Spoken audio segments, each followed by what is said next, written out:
इसको बहुत लाइटली ले रहे हैं। आज देखिए, मैं 2 दिन से अपील कर रहा हूँ हमारे हम जनता को कि आज हम लोग यहाँ पे डेलीगेशन करने वाले हैं। आप लोग भारी से भारी मात्रा में यहाँ पे आए, वाकई में आए हैं। जो आए हैं वो समझे हैं, वो जानते हैं, वो एक्सपीरियंस होल्डर्स हैं। क्योंकि मैं खास करके ये महिलाओं के तरफ में देखता हूँ तो कुछ स्टूडेंट्स दिखते हैं जो कि उपासना मिस्त्री के, खासकर उपासना मिस्त्री के क्लासमेट्स लग रहे हैं। अब देखिए, उनके क्लासमेट्स बोलिए, उनके दोस्त बोलिए, उनके जाने से इन लोग उठ के यहाँ पे आ गए। क्या आम जनता का भी घर से कोई ना कोई जाना है तभी आएंगे?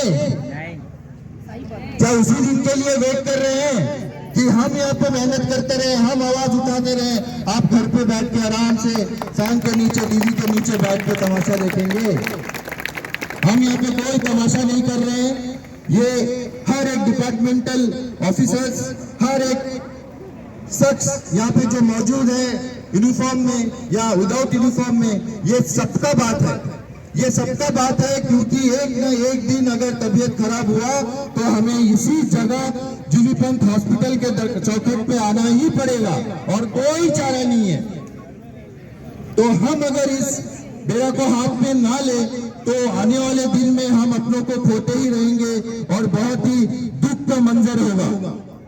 मैं चाहूंगा कि हमारे साथ, हमारे पास में एक मैडम आई है, वो अपना एक्सपीरियंस भी बोलना चाहती है। वो एक महिला है जो कुछ बोलना चाहेगी अपना एक्सपीरियंस के बारे में, आप उनको भी सुने। नमस्ते, मेरा नाम शकीला बानू है। हम जो जीवी पंत हॉस्पिटल में, हम खाली वही बताएंगे आपको कि हम 2019 में मेरा बड़ी बेटी को हम डिलीवरी कराने के लिए जीवी पंत हॉस्पिटल लेके आई थी। कोई बीमारी नहीं, कुछ नहीं, पूरा 2 जगह में चौलदारी हॉस्पिटल में भी ट्रीटमेंट, पूरा मंथली चेकअप कराती थी, और जीवीपंत में भी। डिलीवरी कराने के लिए हम 11 तारीख को, सितंबर 11 तारीख को हम हॉस्पिटल लेके आई मेरा बेटी को। 11 तारीख से मेरा बेटी में ब्लीडिंग जाना शुरू हुआ। 11 को भी उन लोग हम बोली कि सीजर करो, डॉक्टर सीजर करो, मेरा बेटी नहीं सकेगी, बहुत कमजोर है। 11, 12 पूरा ब्लड चले गया, मेरा बेटी का हालत एकदम खराब हो गया। 13 तारीख को मेरा बेटी को ऑक्सीजन चढ़ा के हमको बोली कि ब्लड अरेंज करो। हम ब्लड अरेंज करने के लिए भागा। फिर मेरे को फोन करके बुलाई डॉक्टर जाइना, फिर मेरे को फोन करके बुलाई, बोली मैडम आपको तुरंत आना है। फिर हम भाग के आई। उस समय मेरा बेटी का धड़कन जो दिखाते हैं ना, आप लोगों को सुनाते हैं बेबी का, वो हमको सुनाई तो वो हंसते से नीचे जा रहा था। तो हम डॉक्टर से पूछी कि वजह क्या है कि मेरा बेटी का इस तरह क्यों है? तो बोली कि आपका बेटी को सांस लेने के लिए तकलीफ हो रहा है, इसीलिए आपका बेटी का जो बेबी का जो है पल्स जो है वो थोड़ा स्लो हो गया है। तो हमको बोली कि आप जाके जल्दी ब्लड अरेंज करो। हम ब्लड अरेंज करके आते आते मेरा बेटी को ऑपरेशन थिएटर ओटी लेके चले गए। हम लोग वहाँ पे ब्लड अरेंज करके और सर्जिकल आईसीयू का वहाँ पे जाके बैठे। 3 बजे लेके गया, शाम 6 बज गया, मेरा बेटी आईसीयू से, मैंने ऑपरेशन थिएटर से बाहर नहीं आया। एक बच्चा को डॉक्टर लोग सबको मिलके लपेट के लेके भागे आईसीयू के तरफ में। तो हम पूछे कि क्या बात है? डॉक्टर हम लोग से बात भी नहीं कराया, ना ही मेरा बेटी का बच्चा का सूरत हम लोग को दिखाया, कुछ भी नहीं दिखाया। और जो आया उस समय था तो वो आया, हमको बोली कि मैडम आपका बच्चा नहीं है, वो चला गया है। तो वही बात जब हम जाके डॉक्टर से पूछी तो डॉक्टर बोला कि बच्चा है। तो हम डॉक्टर के ऊपर विश्वास करा, हम आया के ऊपर विश्वास नहीं करा। हम बोले कि हाँ मेरा बच्चा है। उसके बाद में मेरा बेटी को रात को 1:15 में 3 डॉक्टर मिलके मेरे को बुलाया, बोला कि बेटी का मदर और उनका हस्बैंड थोड़ा आइए। हम लोग गए, डॉक्टर रूबी हमको बुला के बोली कि हम लोग 72 घंटे का टाइम देता है, 72 घंटे के अंदर में अगर बेटी को होश आ गया तो ठीक है, लेकिन से आपका बच्चा नहीं बचेगा। उस समय हम क्या करें, डॉक्टर को कॉलर पकड़ी, हम डॉक्टर का जो सूट पहनी थी पकड़ी, हम बोला डॉक्टर हम मेरा बेटी को अच्छा लेके आई थी, ना ही मेरा बेटी को कोई बीमारी था, ना ही कुछ था। हम केवल डिलीवरी कराने के लिए लेके आया था, मेरे बच्चा को हम मारने के लिए नहीं लेके आया था।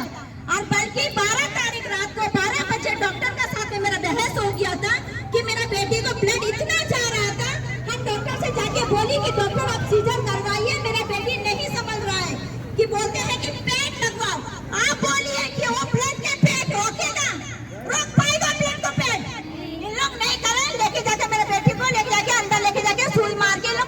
दें। सुबह जब डॉक्टर मेरे को बिल्कुल अंदर घुसने नहीं दिया, डिलीवरी कराने वाला रूम के अंदर में मेरे को घुसने तक नहीं दिया। बोले कि वहाँ जो खड़े रहते जो आया, बोला उनका मदर को दूर रखना। तो हम बोली कि ठीक है मदर को दूर रखना, तो हम मेरा बहन को भेजी, हम लोग जाओ सब भी तुम जाके उसका पास में बैठो। तो वहाँ के मेरे को बोलती है कि सुई मारने का बाद में बच्चा ऐसा सोया कि वहाँ टेबल गिरा कि क्या गिरा उसको होश नहीं है। दूसरा दिन 10 बजे का टाइम हम मेरे बेटी का पास में गया, तब भी आया मेरे को अंदर जाने नहीं दिया। हम आया का साथ में लड़ के मेरे बेटी का पास में गया तो मेरा बेटी सोती है, हम उठाया, सोनी उठो माँ, कब कितना देरी सोएगा। तो उस समय मेरा बेटी उठाया तो मेरा बेटी मेरे को बोला मम्मी मेरा शादी में जितना मेरे को जेवर मिला है वो सब आप गिरवी रख के मेरे को प्राइवेट लेके चलो, हमको यहाँ मेरा डिलीवरी नहीं करवाना है। उस समय मैं डॉक्टर से गई, मैंने बोली कि मेरे बेटी को डिस्चार्ज दे दो, तो डॉक्टर मेरे बेटी को रूम के अंदर से बाहर नहीं निकालेगा। और 3 बजे सीधा ओटी लेके चले गए। 3 बजे ओटी लेके जाने का बाद में मेरा बेटी 27 दिन वेंटिलेटर में था। 27 दिन कोई मरीज रहता है 27 दिन वेंटिलेटर में? मेरा बेटी 27 दिन का वेंटिलेटर में। हर एक डॉक्टर आता अपना वो करता, बेटी को कभी सुई मार के बदन फुला देता, कभी सुई मार के बदन नरम कर देता, और उसका बाद में बेड सुई भी मार दिया। 5 दिन बाद में मेरा बच्चा का बॉडी मेरे को देता है, मरा हुआ बच्चा का बॉडी जो एकदम खराब हो गया है। आप विश्वास नहीं करेगा कि बच्चा को 1 घंटे में अपने घर में रखने के लिए नहीं सका। और कब के बॉडी आपको मालूम है? रात को 12 बजे, शनिचर रात को 12 बजे मेरा आपने बॉडी दिया। क्या उस समय मैं गाड़ी अरेंज कर सकती? रात को 12 बजे कहाँ से मेरे को मिलेगा छोलदारी लेके जाने के लिए गाड़ी? हम आगे भी से इतना रोया, इतना गिड़गिड़ाया, इतना कुछ करा। हम 13 तारीख को हम थाना भी गई डॉक्टर के खिलाफ कंप्लेंट लिखाने के, मगर एक भी पुलिस वाला मेरा कंप्लेंट नहीं लिखा। उस समय एसएचओ था, एसएचओ का नाम क्या था? संजीव। एसएचओ संजीव था उस समय, हम लोग का कंप्लेंट नहीं लिखा। उसके बाद में हम फिर आई, 1 महीना 10 दिन हम वही सीढ़ी का नीचे अपना घर बना के था। 1 महीना 10 दिन जो कपड़ा में घर से आई थी, ना नहाना ना धोना, क्यों मेरा बेटी वेंटिलेटर में है। बहुत जन बोलता है कि दीदी जाके देखो वो मरा हुआ इंसान को वेंटिलेटर में रख देते, आप जाके देखो आपका बेटी ठीक है कि नहीं है। 15 दिन बाद में मेरे बेटी का पाँव हिला तो दिल में तसल्ली है कि हाँ मेरा बच्चा तो है। 27 दिन का बाद में मेरा बच्चा को वेंटिलेटर से बाहर निकाल के वार्ड में शिफ्ट करें। हम उस समय रेफर के लिए भागा दौड़ी कर रहे हैं, सीएस के पास गए रेफर के लिए, हेल्थ मिनिस्टर के पास गए रेफर के लिए, डीएचएस के पास है रेफर के लिए, रेफर सब देने के राजी है। मगर उस समय क्या था, आपका मेडिकल कॉलेज का डायरेक्टर, उसने क्या कहा मुझसे कि आप क्या खाना बनाएंगे, दाल चावल खराब हो जाए तो क्या आपका खाना को फेंक देगा? मैं बोली डॉक्टर या तो बंधु जो डीएचएस थे, मैंने उससे पूछा क्या मेरे बेटी के दाल चावल है? दाल चावल तो नहीं है, मैं यहाँ पे कुकिंग क्लास करने नहीं आया, मैं अपना बेटी का इलाज कराने आया हूँ। उस समय फिर मैं आई डीएचएस के पास में, डॉक्टर बंधु का कहना है कि मेरा हाथ कट जाएगा, फिर भी हम रेफर नहीं देगा, हम रेफर पेपर में साइन नहीं करेगा। उसका बाद में हमको आके डीएचएस ऑफिस में धरना देके बैठना पड़ा। डीएचएस ऑफिस में धरना देके बैठी, डीएचएस को रूम से बाहर निकलने नहीं दिया। उसका बाद में मेरा बेटी का रेफर पेपर साइन होता है, बोर्ड बैठता है जो डॉक्टर शाह, आप लोग किसी को मालूम है डॉक्टर शाह रिटायर हो गए थे? डॉक्टर शाह को कब ड्यूटी मिला? जब मेरे बेटी को रेफर पेपर साइन करना था उस समय डॉक्टर शाह फिर अपना सपोर्ट उसको उसका चेयर वापस मिला। उस समय तक डॉक्टर शाह जो था रिटायर था। जब बोर्ड बैठा डॉक्टर शाह ने कहा कि मेरा हाथ में नहीं है कि मैं रेफर लिखूं, तो बोली कि मैं तो रिटायर हूं। उस समय बोर्ड बैठा और डॉक्टर शाह को उसका पोजीशन मिलता, फिर डॉक्टर शाह ने रेफर पेपर साइन करा। रेफर पेपर डॉक्टर से पूछा कि बेटी बच्चा का क्या कंडीशन है? बोला कि सर 10% था, 10% से 30% तक आए, 30% से 100% का रिकवर होगा, डॉक्टर शाह नहीं बोल सकते। उसके बाद में वो तो होया, उसके बाद में मेरा बेटी को बहुत दिन से बुखार था, बुखार का इलाज कराते लोग टीबी है बोले टीबी का वो करा दिया। आज मेरे बेटी को 4 स्टेज कैंसर, ब्लड कैंसर में मेरा बेटी झूल रहा है, 4 स्टेज में है, एचजीवी बंद का मेहरबानी से।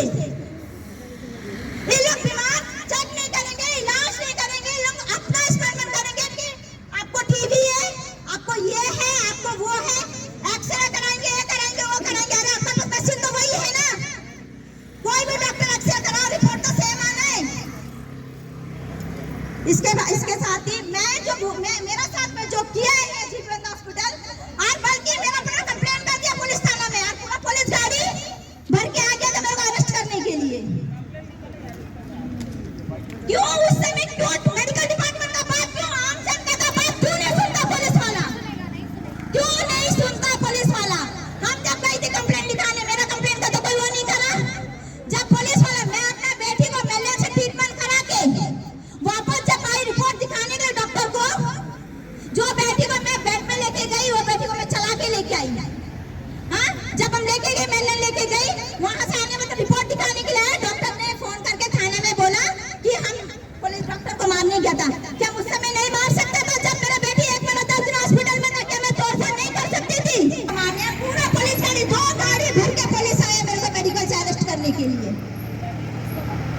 उस समय क्यों, जब हम आम इंसान जब रिपोर्ट लिखाते तब पुलिस वाले लोग क्यों नहीं एक्शन उठाते?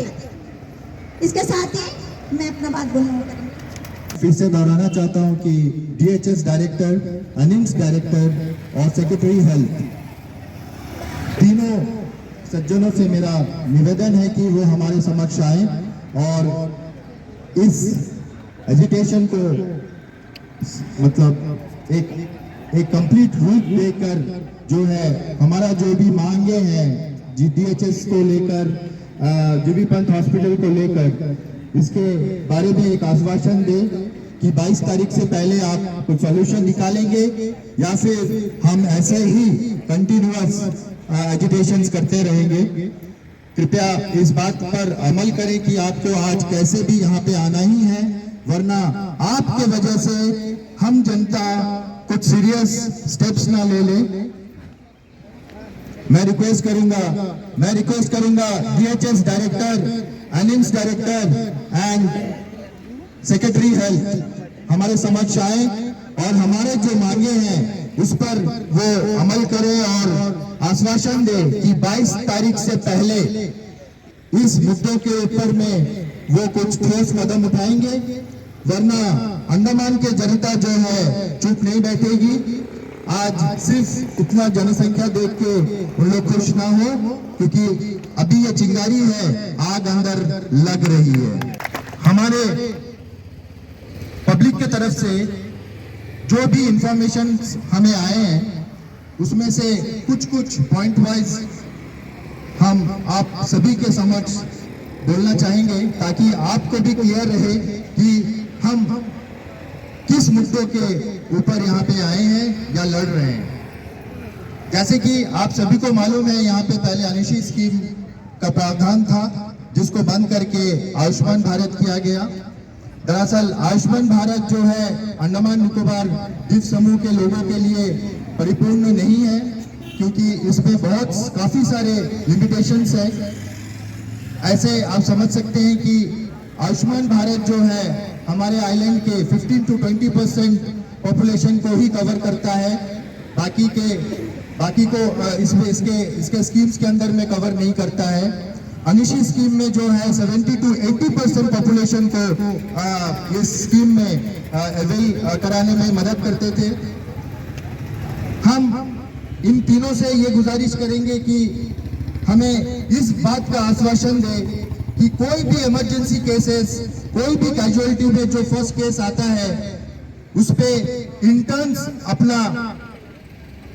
अपने आप को सामने नहीं लाके, हम चाहेंगे कि जितने भी स्पेशलिस्ट डॉक्टर्स और सीनियर मोस्ट डॉक्टर्स हैं वो खुद आके फर्स्ट एड या फिर फर्स्ट कैजुअलिटी और इमरजेंसी में चेकअप करें, ताकि हम पेशेंट्स के परिवार को ये संतुष्टि मिले कि एग्जैक्ट प्रॉब्लम क्या है। हमें ऐसे ही एडमिट करके हॉस्पिटल में भरने के लिए रखा ना जाए।